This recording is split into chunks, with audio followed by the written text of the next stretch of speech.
timeout. The ball in the best player's hand, in rhythm, in motion.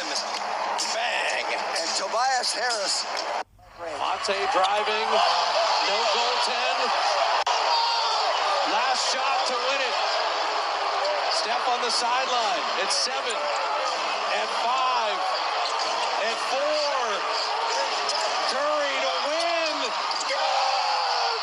Good! 1:10 left. He did it again.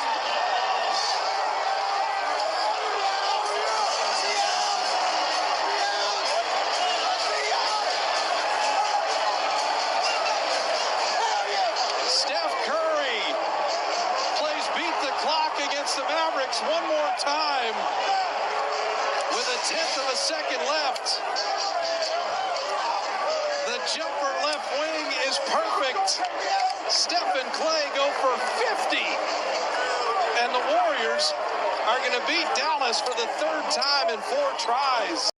Now we have to throw in Steph Curry, who broke his hand in last night's game. Welcome back, everybody, to your #1 source for learning about everything related to sports injuries and sports medicine news. In today's video, we're going to take a look at Steph Curry's hand fracture, taking a look at the footage, the mechanism of his fall, talking about hand fractures in particular, and also touching on something important to understand with possible wrist fractures. Make sure and go subscribe if you like this type of content and want to stay up to date with my future videos. Let's get started. Now, the initial reports, particularly from Ramona Shelburne, is that the Warriors fear he broke specifically his second metacarpal, which is one of the long bones in his hand, kind of under the palm, as we'll talk about. He's going to have a CT scan today to determine the full extent of injury, and then they'll determine treatment plan going forward. Curry's mechanism of injury is something we call a foosh, or a fall on an outstretched hand. As you can see when he comes down, he actually lands on both hands, but it looks like that left one might have taken a little bit more of the load. Now, if you watch through the end of the play, it's possible the fracture might have occurred more when Baines kind of rolled back on him, as opposed to just that initial impact of the ground, just because his hand gets kind of bent upward under him, a little bit awkward here when Baines kind of falls back on him. So that could be a possibility too, but we're going to talk specifically about what it looks like happened with this so-called foosh. Running through it again, fall on an outstretched hand, he lands, both those hands are outstretched, open hand, lands, make contacts. That's the risk for the injury. Moving on next, let's touch on the anatomy in the hand, the wrist, and then talk specifically about these types of fractures. We can divide the hand bones into the carpal bones, which are the wrist bones, the metacarpals, which are the long bones of the fingers, and those are sitting within the palm, and then the phalanges, and these are the finger bones. The report is he broke his second metacarpal, so that would be the metacarpal for his index finger right here. Let's zoom in on this metacarpal and talk about the different types of fractures we can see and what that might mean. If we break this metacarpal down into 3 zones, we have the shaft, which is the long, skinny part in the middle. We have the neck, which is closer to the end where it starts to curve out.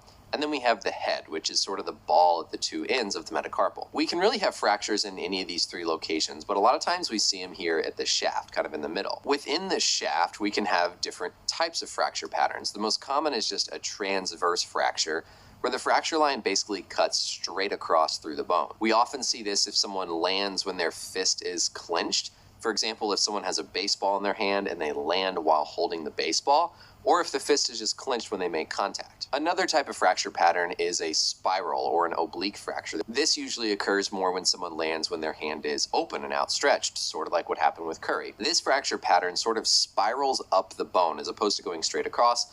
That's why it's called a spiral or an oblique fracture. We can also then get fractures up at the neck of the metacarpal. Whenever this happens in the 5th metacarpal of the small finger, we call this a boxer's fracture. And then you can also get a fracture through the metacarpal head. Looking back at Curry's mechanism here, remember his hand is open. So just going purely off the fact that he landed with an open hand, I would be worried more about these spiral or oblique types of fractures. A lot of times we see wrist fractures with this particular mechanism of falling on an outstretched hand, and those can be pretty bad as well. So I want to talk about that just really quick. One of the specific carpal bones in the wrist is called the scaphoid. This is the one that we really worry about when someone has a fall on an outstretched hand, because the presentation of a fracture can actually be delayed by a couple of weeks. Typically, you can have someone who falls, they come in, their x-ray initially looks totally normal, but then they still have pain, and they come back a week or 2 later, and now we can see the x-ray. This is one of those bones in our body that's really susceptible to death whenever you don't have good blood flow after a fracture.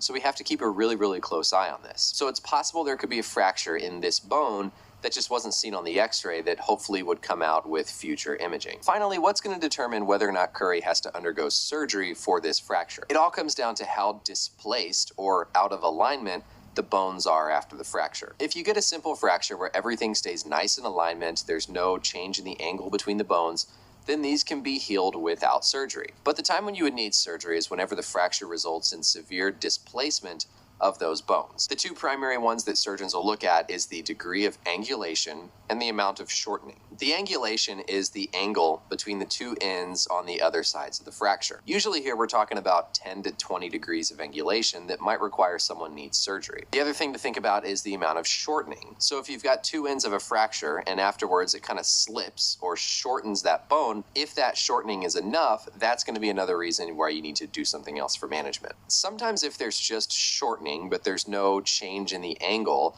they can just put someone in a cast and allow it to heal that way, but you're going to have some potential cosmetic concerns. Certainly if there's been excessive angulation plus shortening, or even just excessive angulation, that's going to require surgery to make sure those bones get back in proper alignment to allow adequate healing. In the case where someone just needs to wear a cast to allow for proper healing, sometimes that can just be on the order of a month or so, but we really need more information from the CT scan and other studies to determine things like, does he need surgery?